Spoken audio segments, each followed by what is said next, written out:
Good afternoon. Good afternoon. Hope everyone is doing well. I knew that I was on mute and lots of messages. So hopefully everyone can hear me now. And so excited. Good afternoon. All righty, you can hear me now. Okay. Good deal.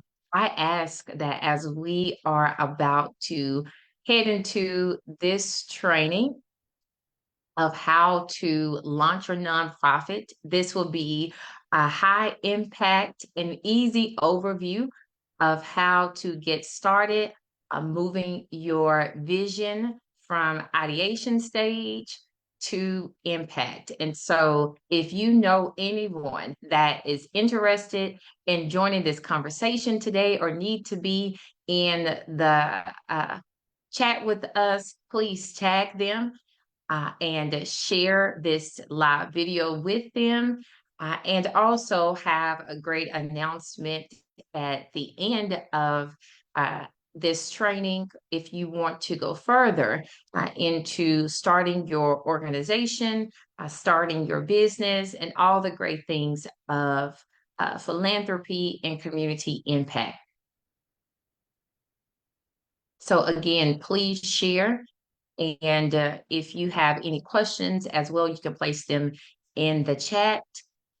We do have Taylor on here who will be monitoring the chat as well, and also sharing information with you about upcoming events and how to get in contact with us moving forward. But excited, happy June to all of you. Cannot believe that we are already in the 6th month of 2025. And so this is a great, I say, catalyst moment for those who have been, wanting to move forward with what God has for you, wanting to offer a transformation in your community. This is a great time, if not now, when. So as we have, allowed the live clock to run so that people can get into the room. And again, so you can share this video. If you are, again, in the faith-based space, public education, you're a business owner, whomever, anyone can start a nonprofit. And this conversation is not exclusive to any group. Wanting this information to get far and wide and wanting to do it in a very practical way. So again, share this video, tag a couple of people that you know have been wanting to start a nonprofit organization, and we're going to get started. For those of you who are not familiar with me, my name is Shanquetta Cunningham, and I am the founder and CEO of KHARIS Group Consulting. I've spent the past 15 years working in the nonprofit, philanthropic, and government sectors. I love all things government, and I know that we are in some interesting times right now. But since the age of 8, I shared that I wanted to be president of the United States and went to college and majored in political science and have a master's in public administration. And so when it comes to systems and organizing and how to implement policies and structure that benefits all, it's always something that has been innate and I think just a purpose for sure. Not I think, I know a purpose. And so I'm able to do that uh, under the umbrella of KHARIS Group Consulting and being a bridge builder of information. I specialize in helping leaders like you turn your ideas to impact, into connection, and to growth. So I train nonprofit organizations of everywhere, and I'm proud to say also that under KHARIS Group Consulting, we offer the only nonprofit summit in the state of Arkansas. We just had our 9th year of celebration, and we're coming up on year 10 in May 2026. And so please be on the lookout under our annual nonprofit summit page of NEA, which is on Facebook. And we can't wait to celebrate this milestone with philanthropists and foundation leaders, everyday servants, whomever wants to know about how to change and offer transformation in your community. So I just hope just sharing that introduction of myself gives you to a window in a space that lets you know I love nonprofits. I love gathering people. I love sharing information, and I love impact. And I like to see lives transformed. So if you are on this training right now, I just want to congratulate you because I love people who are brave enough to say, I want to start something special and I want to organize of something that helps people thrive and move the needle forward in their lives. So if you're watching this, you are ready to launch a nonprofit, and or you just want to know more information to empower you in this decision. And so again, that already shows courage. I share it in my training often with nonprofit leaders that nonprofits are the second responders of communities. And so you may ask, what does that mean? Think about the last catastrophic event or natural crisis that you had in your communities. Right after law enforcement and emergency teams are on the ground, the next phone calls you're going to get are the nonprofits and your churches, who show up with care and food and shelter, information and community resources. And so nonprofits are truly essential and are necessary for every community to thrive. And I would also be bold enough to say that if your community does not have strong nonprofit organizations, the likelihood of it being a thriving community, it will be tested because strong communities have strong nonprofits. But let me also share that on the other side of launching a nonprofit is also the mindset shift that we have to make. That nonprofit does not mean no profit. So if you are going to move into this space, you have to know upfront that you will need to ask for resources. You must build relationships and you absolutely have to care about your target population. There is value and there's stake when starting a nonprofit. So let's get started. You want to know how to launch your nonprofit, and you are in the right space to get to do that. So what is a nonprofit organization? The IRS has many classifications for various nonprofits, but today we're going to focus on the 501c3 designation. This is the type of nonprofit that is exempt from federal income tax and can receive tax deductible donations, also makes you eligible for grant funding opportunities and more. Philanthropy is a word that I'm encouraging you to get familiar with now. In the nonprofit space, you will hear that word often. When you grow up in the South or in rural communities, philanthropy is just organic to our communities. We know how to share, to resource share, to pull together, to help. But the nonprofit sector has deemed this word philanthropy, the collective act of giving, as how to describe this journey of transformation when you establish a nonprofit organization. So you get to witness lives change through the work of your organization. And again, that transformation, and witnessing that is so powerful. Real nonprofits want to see progress. So in order to start a nonprofit organization, remember, yes, you have to ask for resources and build relationships and care about the people that you serve. Also, you need to know that this is a journey and you want to see progress. We don't start this work to keep people stuck in cycles. We start nonprofits to break chains and create change and make measurable impact. We want to see people that come into our program one way, that they exit out of our program in a totally different and positive way. So let's get practical. Here are some real no fluff steps to launching your nonprofit. And when I say that, because easily you can Google right now how to start a nonprofit and have a 10-step plan in order to do that. But I wanted to take a different approach so that not only will you be able to do this with ease, if you decide to work with a team, of course, we're here for you, but that you understand what you are doing with each step of the process. This is an expedited training, but again, I just want to familiarize you with the information, how to move forward. And I'm hoping that you will make this decision. People will say, do we need another nonprofit? Well, do we need another restaurant in your community? Most of us would agree, yes. Do you need another experience or vacation spot? Oh, yes. And so, do we need another way and another avenue to impact people and to transform lives? The more the merrier. So, let's get started. Step number one, in order to start your nonprofit, move on your passion with strategy. So, that starts with research.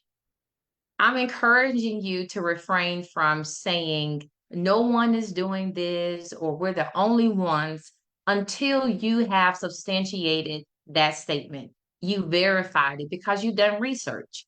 Who else in your community is doing what you want to do or have a similar mission? Because someone is always doing it. And as the Bible tells us, there is nothing new under the sun, right? You may have a different flavor and offer it uniquely, and that you may be doing it uniquely or only in your time, but someone has paved the way and or someone is doing something similar and you want to know that.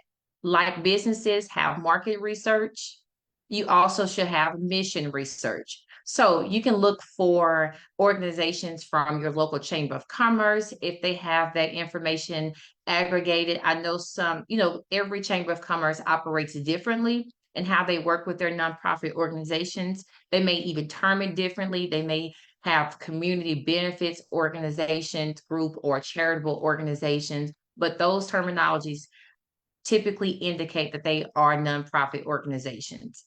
Also, your state community foundation should have a list of active nonprofits in your state, in your community that you can research on their websites.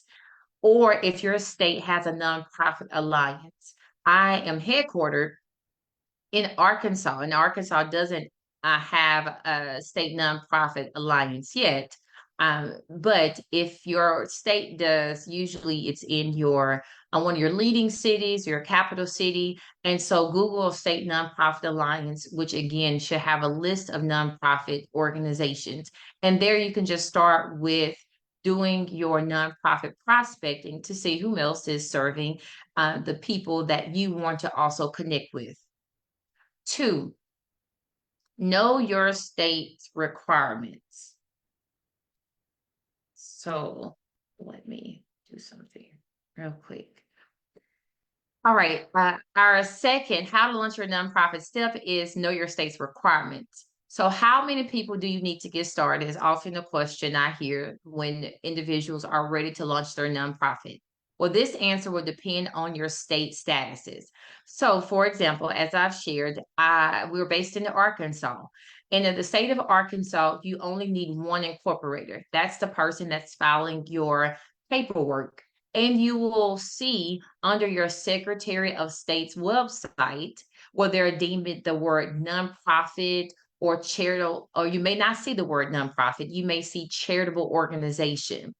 Well, and you may also see the terminology of domestic nonprofit. That means you will be servicing and your nonprofit will be headquartered and your target population will be centered on the United States citizens. So looking for that terminology is also helpful. And again, in Arkansas, you will need one incorporator, one registered agent. Again, the people that are filing the paperwork, which could be one and the same as well. So it could be the person who is launching this off the ground and putting this information into their name, which if you do not have a separate PO box, more than likely will be receiving the information from the state to their address. Other states, some of the surrounding states may require 3 members or 3 incorporators on your paperwork. But again, you want to follow your state statutes when it comes down to how many people should be on your state paperwork. And this is only your state paperwork. Now, again, When you are researching this information, you may not see the word nonprofit. You also may see non-governmental organization, charitable organization. The IRS uses the term TSO, tax exempt organizations. But again, this all leads to being tax exempt, the term nonprofit. So our third step, and let's just recount our steps. One, we're going to move with passion, with strategy. And so we're going to research who is doing what in our communities. Two, know your state requirements, how many people that it takes to file the paperwork and to start it within your state, because every nonprofit organization first starts with the state. You don't go ahead and skip to the IRS. It must be organized in the state first. And then three, we're going to register our nonprofit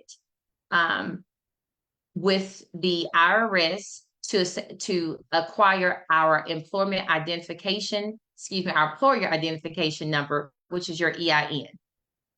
So this gives you the power to establish a bank account for grant applications and future filings. On irs.gov, and if you type in the capital letters EIN, this is the paperwork that's free. It literally only takes minutes to get approval if you decide to go ahead and get your EIN online and without having it mailed, which could take up from anywhere from 2 to 4 weeks.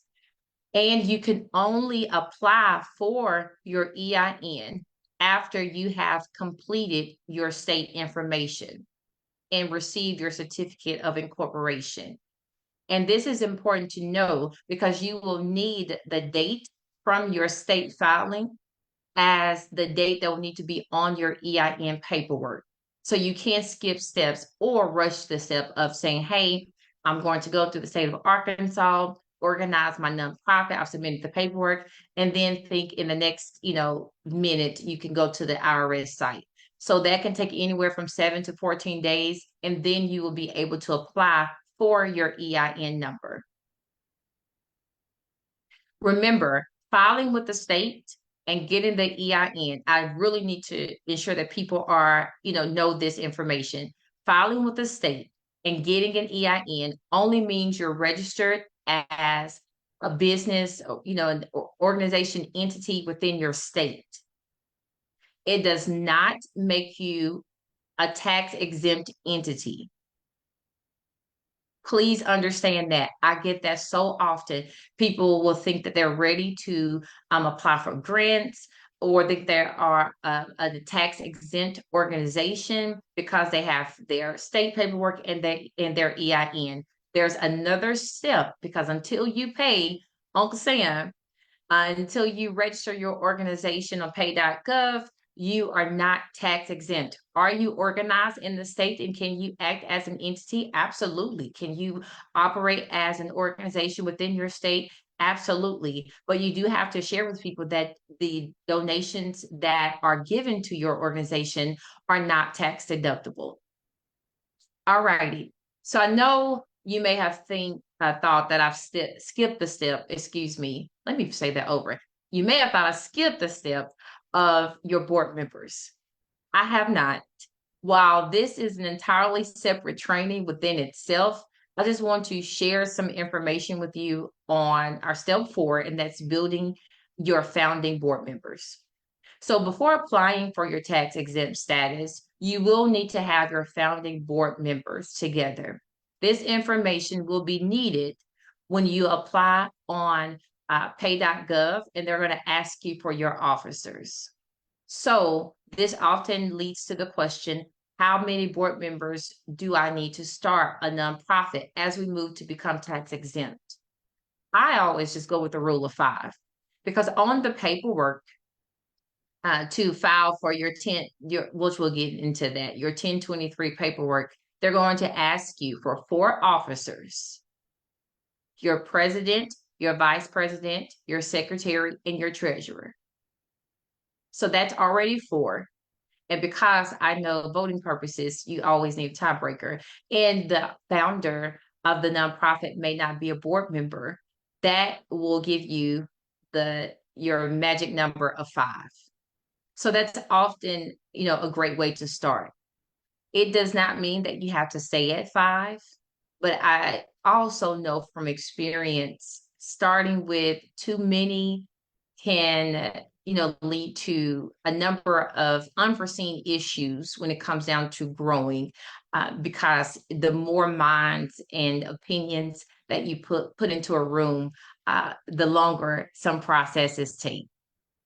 So, building your founding board, they help you with shaping the vision and the mission, launching your programs, doing community outreach, and raising startup funds. Early boards are usually working boards. And so, what that simply means is that they help with some actual work that could possibly be a little bit more administrative or hands on simply because you're establishing, you don't have the staff yet. And so, you do need the hands on support. But all of this will usually transition out over the next 2 to 3 years as you are building your organization. Some serve for a year and are strictly founding board members, and then others are acclimated onto the board, and that board does grow. Or there are people that, organizations that have started and have a transitional founding board to actually, to come to their structured board members as they move forward in the organization. There is no right or wrong. I just think that I would advise you to ensure that you have the understanding of what it is and how you want your board members to help serve because they are the governing body of the nonprofit. And as a side note, we do offer a 2-hour training for boards, especially new boards. If you need help refining and defining your roles and responsibilities. And so, trust me, doing this training saves you from burnout and possibly board drama a little later on down the road. All right. So after we've established our board, and let me also say this could easily be step one and not step four. It just depends on the process. But I just want you to know that these are essential steps. While the state paperwork and the EIN and registering your nonprofit on pay.gov, these are all sequential. Establishing your board again could be step one or after this process before you submit on the IRS website. The fifth, I'm looking at my time. Okay, so our fifth step, we're going to file your federal tax exemption on pay.gov. You'll need to create an account, and they'll also have another account, whether you're going to do a login ID or a ID identify. It's another step to ensure that you are a legitimate person. This is a requirement from the IRS, and all of these steps are free. But in order to go on pay.gov, you will see the other steps and prompts that will ask you to verify your identity. That's inclusive with the license and these steps. And again, all of this is free at this point for pay.gov. There is a pay component, but to establish the account, that is free. And this is the account that you'll need to submit your 1023 application. If your nonprofit expects to raise less than $50,000 in a year, you may be eligible to use the 1023 EZ form, which is a shorter expedited form that's about $400 cheaper to file with the state and on pay.gov. In order to complete the 1023 exemption process, there is a fee. And so that state fee, can range from $50 to $150 depending on the state. For pay.gov, that fee can range from $275 to over $600. The 1023 application is the standing loan form, the old form, and so that is the higher end. The 1023, the expedited form, is a way for organizations or people with limited resources to be able to go ahead and start their nonprofit organization, in a more cost efficient way to your budget, and also maybe to the skill sets that's needed to complete the 1023 application because it is extensive. If you are starting a church, a school, or a hospital, trust me, I know from experience, you must use a long 1023 form, regardless if you are at the $50,000 threshold or at $2,000 or $200. You will have to use the loan form. And if you file the wrong form, trust me, the IRS can reject it and make you start over. Trust me. So step 6, understand your role. Let me say, this with all grace, but please hear me loud and clear. There's not a grant that will fund for the complete formation, ideation of your nonprofit organizations. I hear it all the time, and I'm asked that quite frequently. Yes, it is likely that you will use your own funds plus support from others to launch. And that's as in the case with a business or any great thing. Uh, will you have the funds that you need to really grow the vision? Starting with anything, it takes time. So start with something that you know that you're willing to invest your time and resources and energy in. Yeah. So I just have to say that I get it. We get daily messages from people that want to start a nonprofit, and then they are also asking, can we buy a building? Can we get a fleet of vans?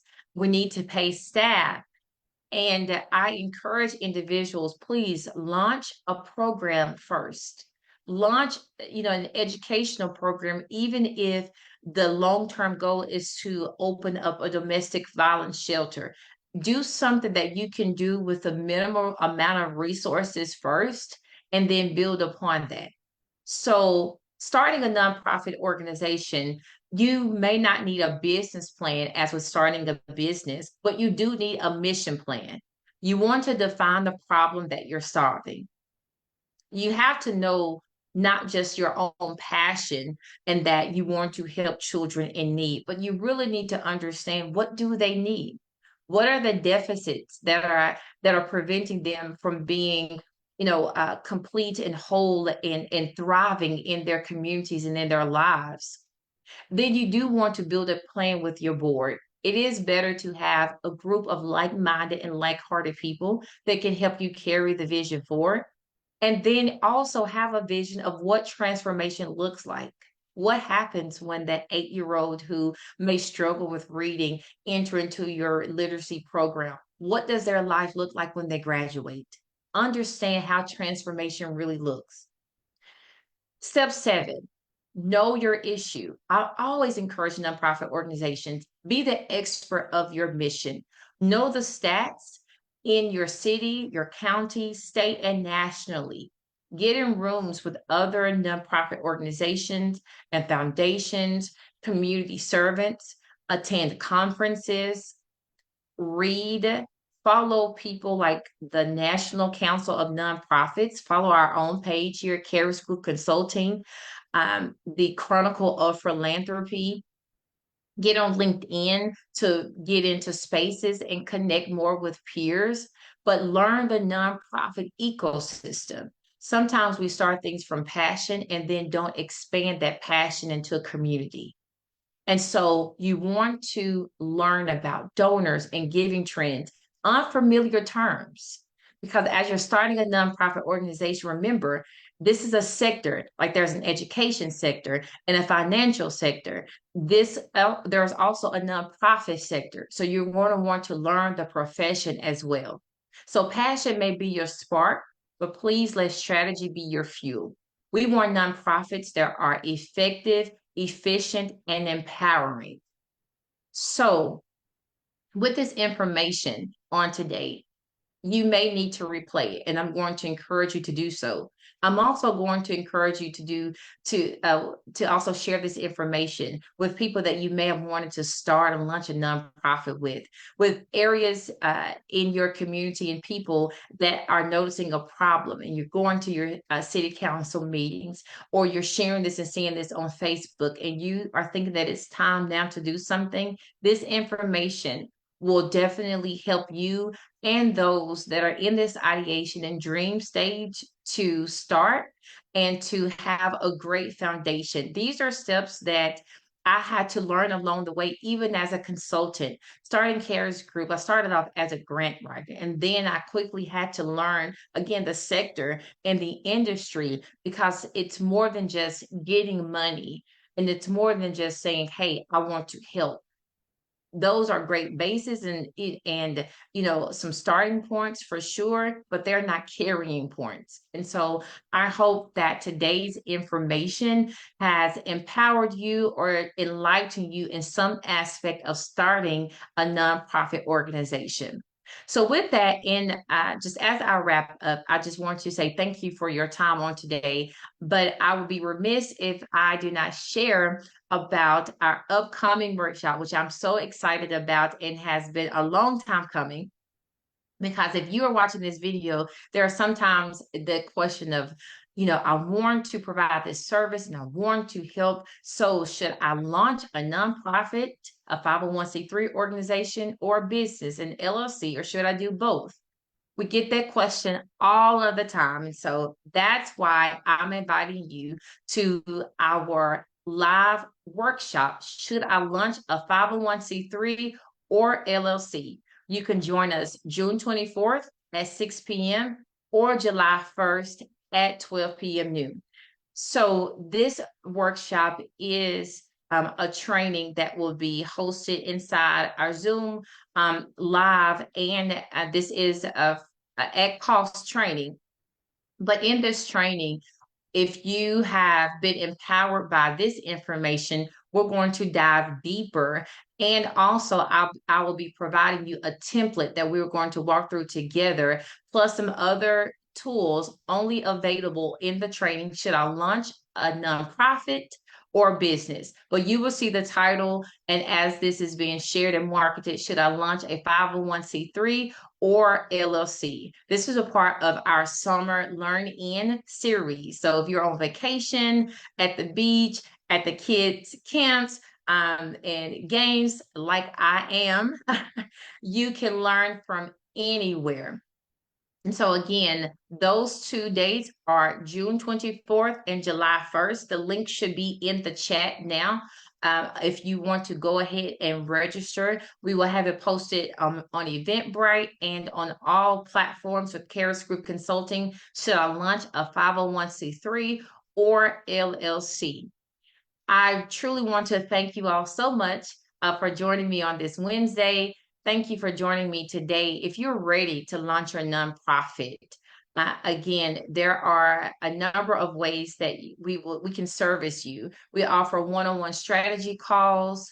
We offer board trainings, excuse me, and also can take you from A to Z. And so whether you want to start with just a basic package of your nonprofit, what we call our essentials package, just to get you up and going, or to take everything off your plate with paperwork, board recruitment, outreach, your board trainings, and your state and federal filings, KHARIS Group is here to service you. You can schedule a 15-minute call with us to get started and learn more about which service package is best for you. That link is also about to be shared in the chat if it's not already shared in our chat. And again, thank you so much. If anything, again, we want you to do a very easy task of sharing this live with someone who needs to know how to start a nonprofit organization.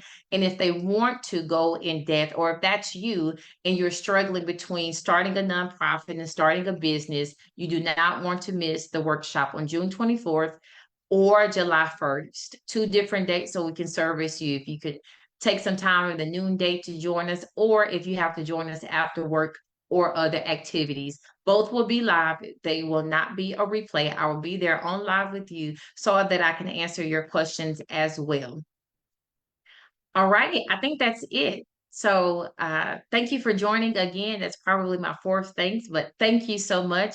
Let's keep building together, making impact. Again, I'm Shanquetta Cunningham with KHARIS Group Consulting, and I appreciate your time, and I will see you at the next workshop or live event. Thank you so much, and you have an amazing Wednesday and a blessed you.